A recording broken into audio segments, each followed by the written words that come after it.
नमस्ते, मैं ईश्वर सर और आप देख रहे हैं आर्यभट्ट इंस्टीट्यूट। दोस्तों, आज हम इंजीनियरिंग केमिस्ट्री में इम्पोर्टेंट क्वेश्चंस और उसका पेपर पैटर्न जो भी 2024 पैटर्न है उसके बारे में आज हम डिस्कस करेंगे। इम्पोर्टेंट क्वेश्चंस और पेपर पैटर्न। तो स्टूडेंट, अगर मेरा ये वीडियो लेक्चर आपको पसंद आए तो चैनल को सब्सक्राइब ज़रूर कीजिएगा और शेयर ज़रूर कीजिएगा, क्योंकि आपके एक सब्सक्राइब करने से हमें और ऊर्जा मिलेगी और अच्छे से अच्छे वीडियो बनाने के लिए। ओके, तो चलिए अब हम डायरेक्टली स्टार्ट करते।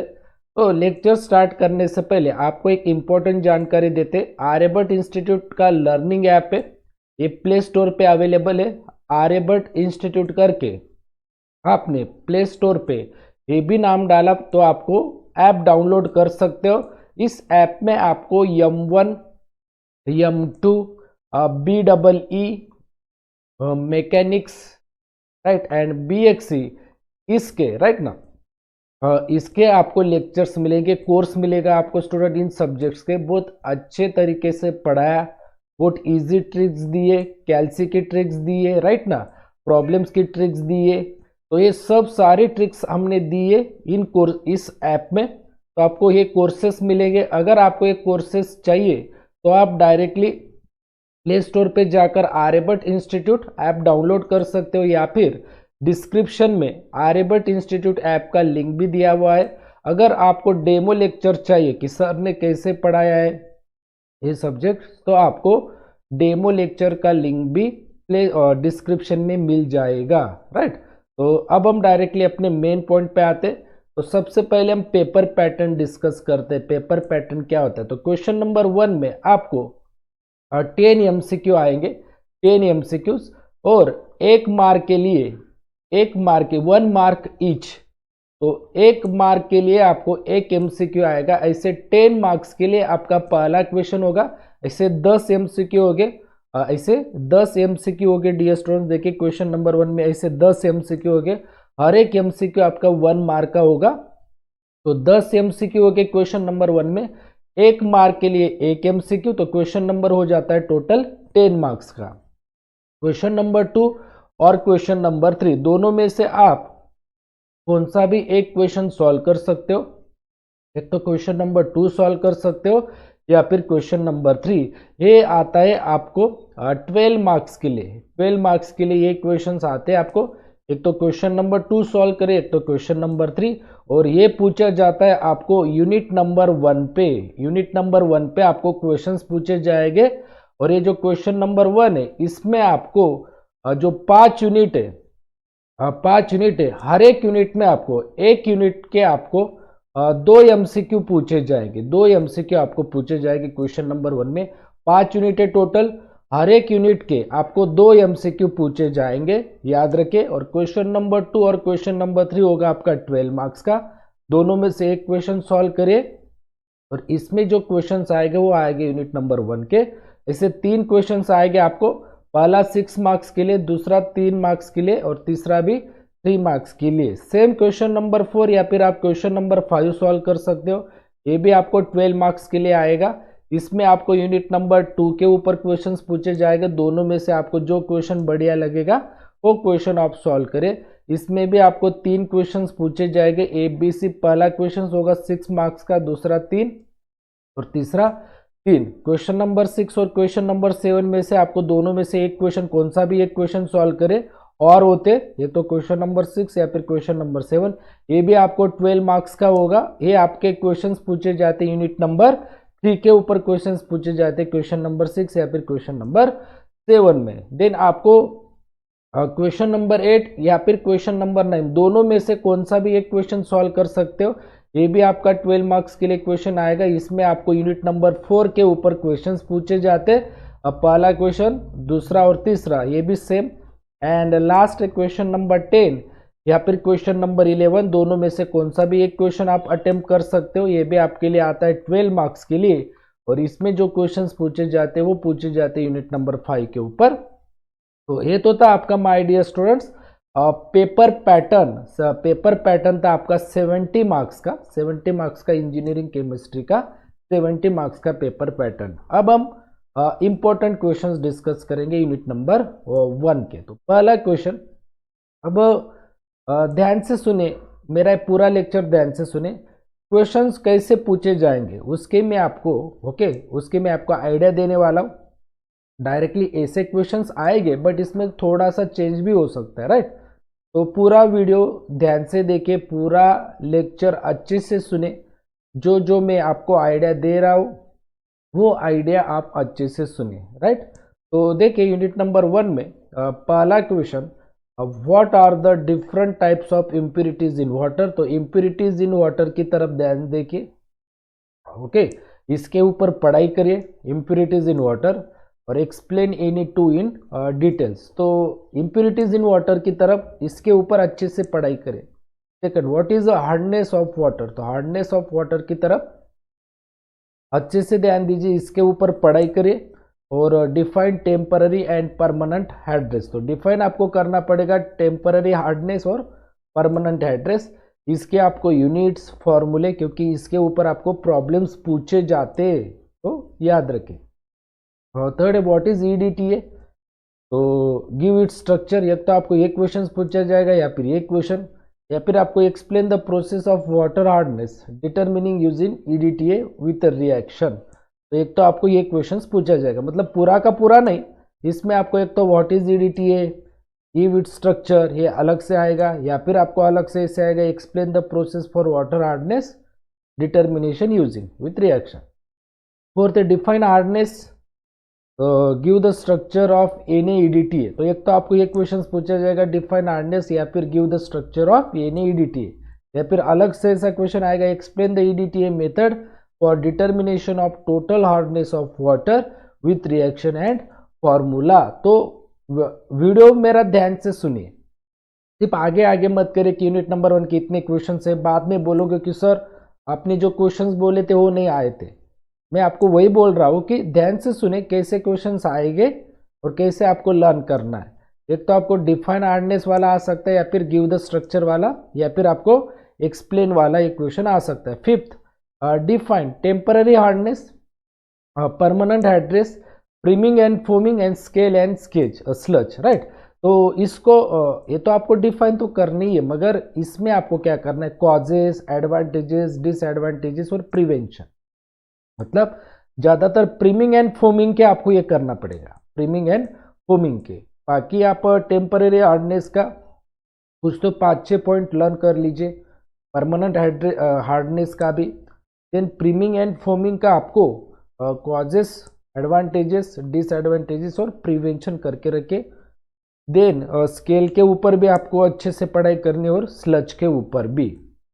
देन मतलब ये चारों तो नहीं आएंगे, चारों में से कौन सा एक क्वेश्चन आ सकता है, एक तो ये आ सकता है, ये आ सकता है, या फिर ये आ सकता है, या फिर ये। तो मैंने बता दिया चारों का आपको पढ़ाई करना है, चारों टॉपिक्स का। देन 6 है give the causes, advantages, disadvantages and prevention of scale formation in boilers.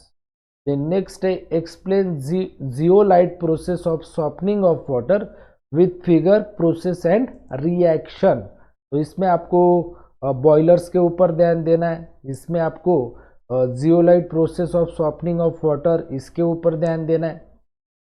Give any two exchanging reaction and regeneration reaction of ion exchange, और इसे ही कहते डीमिनराइजेशन प्रोसेस।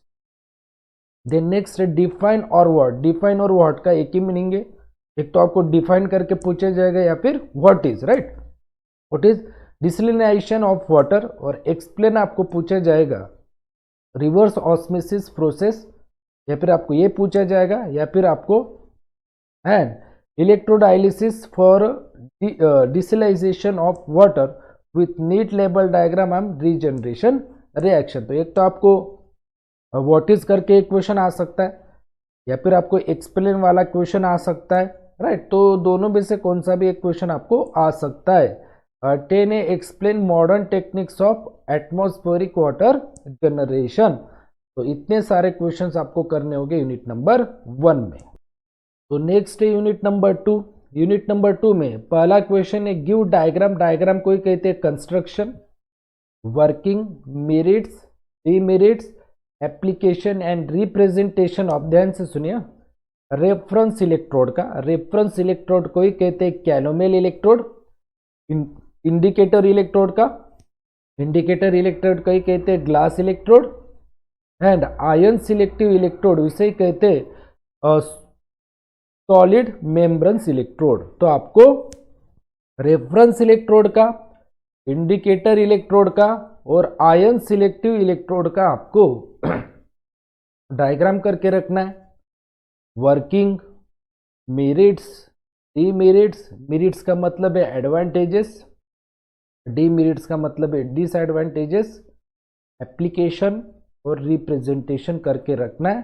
तो एक तो आपको डायग्राम पूछा जा सकता है कंस्ट्रक्शन, या फिर वर्किंग, या फिर मेरिट्स, या फिर डीमेरिट्स, या फिर एप्लीकेशन, या फिर रिप्रेजेंटेशन। किसका? एक तो आपको रेफरेंस इलेक्ट्रोड का पूछा जा सकता है, मीन्स कैलोमेल का, इंडिकेटर का मतलब ग्लास इलेक्ट्रोड का, या फिर आपको आयन सिलेक्टिव इलेक्ट्रोड का मतलब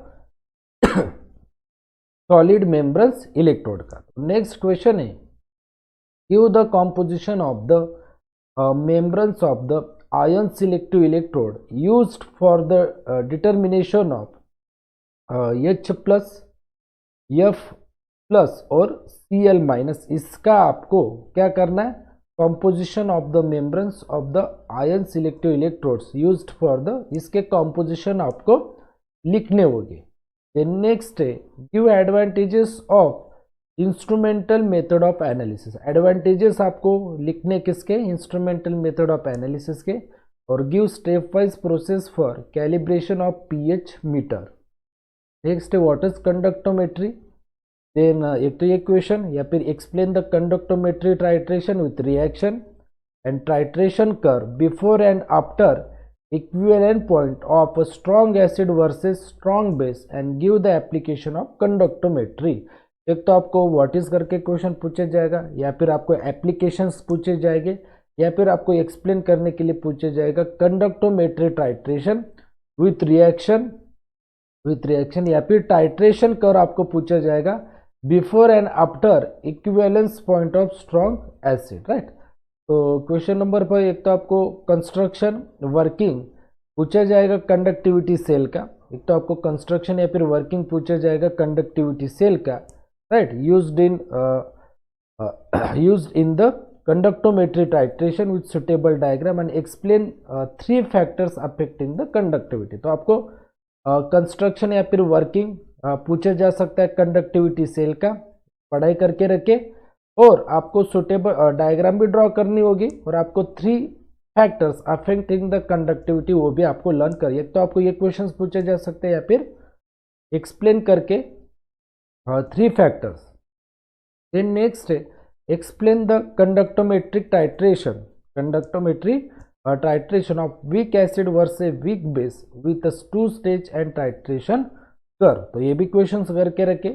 next explain pH metric titration of a strong acid against strong base। तो आपको ये भी क्वेश्चंस आ सकता है, इसमें आपको प्रोसीजर या फिर टाइट्रेशन कर्व या फिर कैलकुलेशन आपको पूछे जा सकते हैं। और करके इसे और करके आपको क्वेश्चन आ सकता है कि explain 3 stage of pH metric titration between HCl and NaOH with titration curve and reaction. या फिर आपको एक क्वेश्चन आ सकता है, और करके आपको ये क्वेश्चन आ सकता है माय डियर स्टूडेंट्स। तो ध्यान से सुने क्वेश्चंस कैसे पूछे जाएंगे आपको। Next explain the different types of electronic transition with diagram by an organic molecule. तो आपको एक्सप्लेन करने होंगे different types of electronic transition with diagrams by an organic molecule. Next state and give mathematical expression of Beer's and Lambert's law. तो आपको Beer's law और Lambert's law ये भी करने होंगे, और आपको एब्सॉर्प्शन लॉ के ऊपर न्यूमेरिकल्स पूछे जाएंगे। नेक्स्ट क्वेश्चन है explain instrumentation method, means double beam वाला, और इसके एप्लीकेशंस भी आपको पूछे जाएंगे। और आल्सो आपको एक्सप्लेन करने के लिए पूछा जा सकता है मोलर एब्सॉर्प्टिविटी एंड कॉन्सेंट्रेशन। तो याद रखिए डियर स्टूडेंट्स, आपको ये जो लास्ट के 2 क्वेश्चन इसमें बियर्स लॉ, लैम्बर्ट्स लॉ करके रखना है, या फिर आपको एब्सॉर्प्शन लॉ के ऊपर आपको न्यूमेरिकल्स पूछे जाएंगे।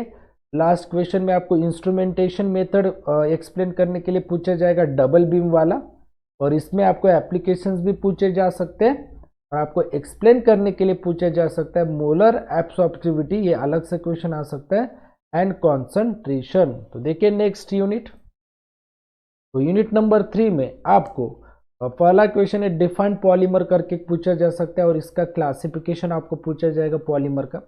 अल्सो ये अलग क्वेश्चन होगा, या फिर आपको ये क्वेश्चन पूछा जा सकता है defined monomer and functionality of monomers. तो आपको पहले क्वेश्चन में एक तो डिफाइन करके के लिए पूछा जाएगा डिफाइंड पॉलीमर और इसके क्लासिफिकेशंस भी आपको पूछे जा सकते हैं, या फिर आपको अलग से क्वेश्चन आएगा डिफाइंड मोनोमर और आपको फंक्शनैलिटी देनी होगी मोनोमर्स की। नेक्स्ट क्वेश्चन है what are polycarbonate, conducting polymer and biodegradable polymer. मतलब आपको किसके बारे में आपको 4 या 5 पॉइंट लर्न करके रखने, पॉलीकार्बोनेट के बारे में। एक तो आपको पॉलीकार्बोनेट के बारे में पूछा जाएगा, या फिर आपको कंडक्टिंग पॉलीमर के बारे में पूछा जाएगा, या फिर आपको बायोडिग्रेडेबल पॉलीमर के बारे में पूछा जाएगा। मतलब ये तीनों एक साथ नहीं पूछे जाएंगे, एक तो आपको पॉलीमर, कंडक्टिंग पॉलीमर या फिर बायोडिग्रेडेबल पॉलीमर। तो तीनों का आपको 4 या 5 पॉइंट में आपको उसका मीनिंग लिखना होगा, इसके टाइप्स भी आपको लिखने होंगे, एग्जाम्पल्स भी देने होंगे, जितने टाइप्स होंगे उतने टाइप्स के आपको एग्जाम्पल्स भी आपको देने होंगे। तो ये भी करके रखे, मतलब डायरेक्टली ऐसा क्वेश्चन नहीं आएगा।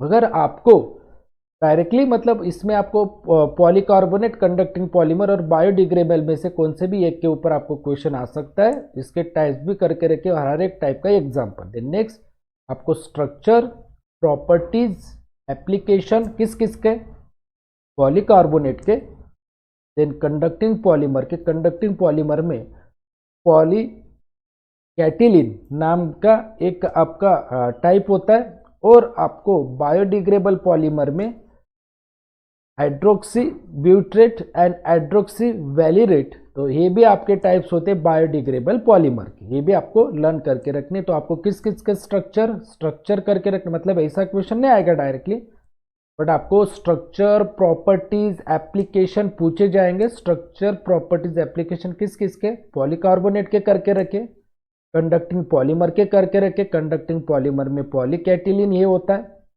एंड बायोडिग्रेडेबल पॉलीमर के करके रखे स्ट्रक्चर, प्रॉपर्टीज, एप्लीकेशन, उसमें आपके टाइप्स होते हैं हाइड्रोक्सी ब्यूट्रेट और हाइड्रोक्सी वैलिट्रेट। देन नेक्स्ट क्वेश्चन है what is nano materials, how nano materials classified on the basis of dimension. मतलब आपको एक तो एक क्वेश्चन आएगा व्हाट आर नैनो पार्टिकल्स, या फिर आपको पूछा जाएगा how nano particles classified on the basis of dimension, या फिर आपको उसके एग्जाम्पल्स देने होंगे, गिव एग्जाम्पल्स ऑफ इच। मतलब how nano materials classified on the basis of dimension, और आपको एग्जाम्पल्स देने होंगे हर एक के, या फिर आपको क्वेश्चन पूछा जाएगा give properties and application of nano materials. Okay, तो ये लर्न करके रखे। फिफ्थ है what are quantum dots, what are quantum dots, give types of quantum dots. तो इसके एक तो आपको व्हाट आर करके पूछा जा सकता है क्वेश्चन, या फिर टाइप्स ऑफ क्वांटम डॉट्स, और write application of QDS means quantum dots, इसके एप्लीकेशन भी पूछे जा सकते हैं my dear students. Okay, quantum dots के। नेक्स्ट क्वेश्चन है explain with a diagram the structure of graphene. तो ग्राफिन के बारे में आपको क्या होता है ग्राफिन, इसके बारे में पहले 4 या 5 पॉइंट लिखे, देन इसके आपको डायग्राम्स मीन्स स्ट्रक्चर आपको ड्रॉ करना होगा, और इसकी प्रॉपर्टीज और एप्लीकेशंस भी आपको लर्न करके रखनी है। नेक्स्ट है what are carbon nano tubes. तो क्या होता है कार्बन नैनो ट्यूब्स, इसके बारे में भी पढ़ाई करके रखे। Discuss types of carbon nano tubes, इसके बारे में पढ़ाई करके रखे with respect to their structure,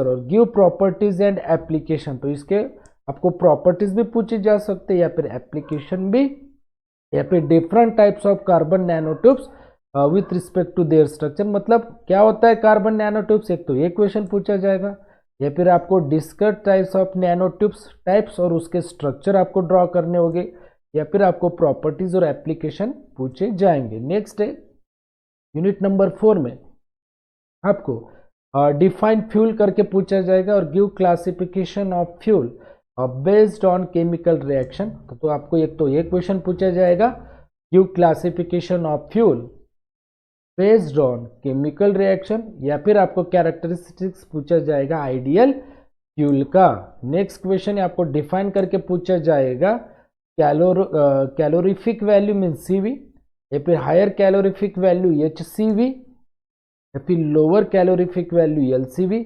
इसके ऊपर आपको प्रॉब्लम्स भी पूछे जाते हैं। मतलब डिफाइन मतलब इसका क्या मीनिंग होता है, चार चार पॉइंट करके आपको इसके 4 पॉइंट, इसके 4 पॉइंट और इसके 4 पॉइंट आपको करके रखने होंगे, और या फिर इसके problems. Next discuss the construction and working of bomb calorimeter, bomb calorimeter, या फिर आपको बॉयज गैस कैलोरीमीटर। एक तो आपको इसके ऊपर कंस्ट्रक्शन और वर्किंग का क्वेश्चन पूछा जाएगा बॉम्ब कैलोरीमीटर, या फिर आपको बॉयज गैस कैलोरीमीटर, दोनों में से किसी एक का पूछा जाएगा with diagram of determination of GCV of fuel, और आपको पूछा जाएगा state the formula to calculate GCV। इसके ऊपर आपको न्यूमेरिकल्स भी पूछे जाते हैं। तो आपको किसके ऊपर ध्यान देना है, बॉम्ब कैलोरीमीटर के ऊपर और बॉयज गैस कैलोरीमीटर के ऊपर। इसके कंस्ट्रक्शन, वर्किंग और डिटर्मिनेशन प्रोसेस आपको करने होंगे GCV ऑफ फ्यूल के, और इसके फॉर्मूलेज भी आपको करने होंगे कैसे कैलकुलेट किया जाता है GCV। नेक्स्ट क्वेश्चन है व्हाट इज, मतलब ऐसे तो थर्ड क्वेश्चन ऐसे डायरेक्टली नहीं पूछा जाएगा, एक तो आपको बॉम्ब के ऊपर या फिर बॉयज के ऊपर क्वेश्चन पूछा जाएगा। फोर्थ है what is a proximate analysis of coal. तो प्रॉक्सिमेट एनालिसिस ऑफ कोल के ऊपर आपको ध्यान देना है, या फिर आपको अल्टीमेट एनालिसिस ऑफ कोल के ऊपर ध्यान देना है। एक तो ये क्वेश्चन पूछा जाएगा या फिर ये दोनों में से एक क्वेश्चन पूछा जाएगा, याद रखिए। तो प्रॉक्सिमेट एनालिसिस ऑफ कोल भी पढ़ाई करके रखे, या फिर अल्टीमेट एनालिसिस ऑफ कोल भी पढ़ाई करके रखिए। Explain the procedure for determination of each constituent with its formula. तो आप इसके दोनों के प्रोसीजर भी करके रखे, determination of each constituent with its formula. Next है what is biodiesel and power alcohol. एक तो आपको बायोडीजल के बारे में पूछा जा सकता है या फिर पावर अल्कोहल के बारे में। तो एक तो व्हाट इज बायोडीजल या फिर व्हाट इज पावर अल्कोहल, दोनों में से एक क्वेश्चन पूछा जाएगा। तो बायोडीजल के भी बारे में पढ़ाई करके रखिए, या फिर पावर अल्कोहल के बारे में भी पढ़ाई करके रखिए।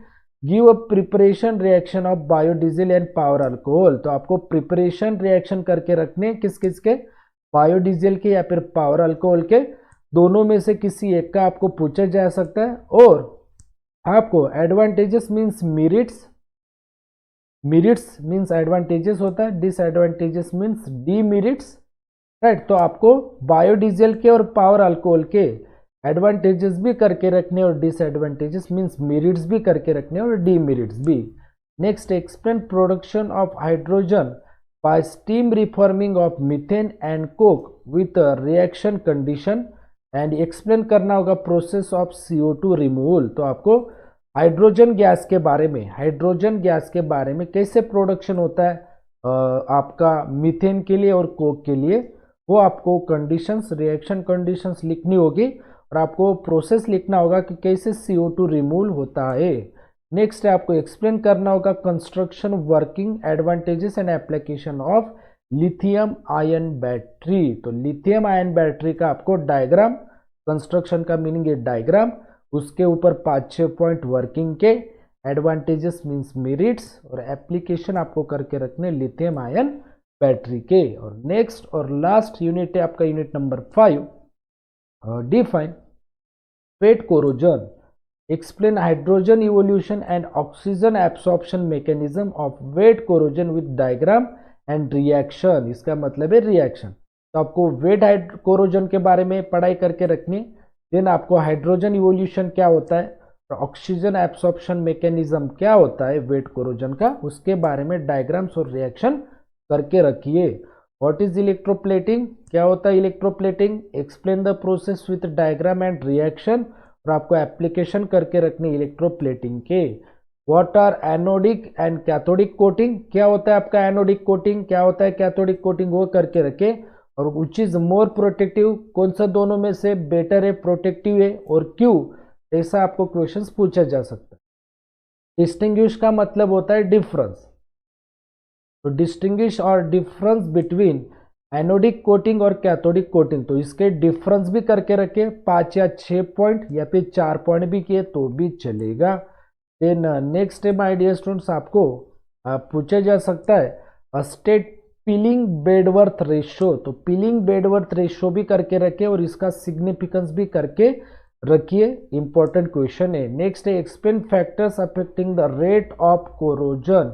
नेक्स्ट है व्हाट इज कैथोडिक प्रोटेक्शन, क्या होता है cathodic protection, explain any one method of cathodic protection. तो कैथोडिक प्रोटेक्शन के कौन सी मेथड्स होती है, दो मेथड होती है, सैक्रिफिशियल एनोड और इम्प्रेस्ड कंट्रोल, दोनों मेथड्स होते हैं किसके, कैथोडिक प्रोटेक्शन के। तो दोनों लर्न करके रखे, दोनों में से आपको एक कौन सा भी मेथड आपको एक्सप्लेन करने के लिए पूछा जाएगा कैथोडिक प्रोटेक्शन के लिए। Seventh explain sacrificial anodic protection method for corrosion control, ये भी इंपॉर्टेंट क्वेश्चन है। नेक्स्ट है आपको डिफाइन कोरोजन करना होगा, इसके टाइप्स देने होंगे और explain factors responsible for corrosion of metals, तो आपको डिफाइन कोरोजन करके रखे या फिर उसके टाइप्स करके रखे कोरोजन मेथड्स के, या फिर आपको explain factor responsible for corrosion of metals करके पूछा जाएगा।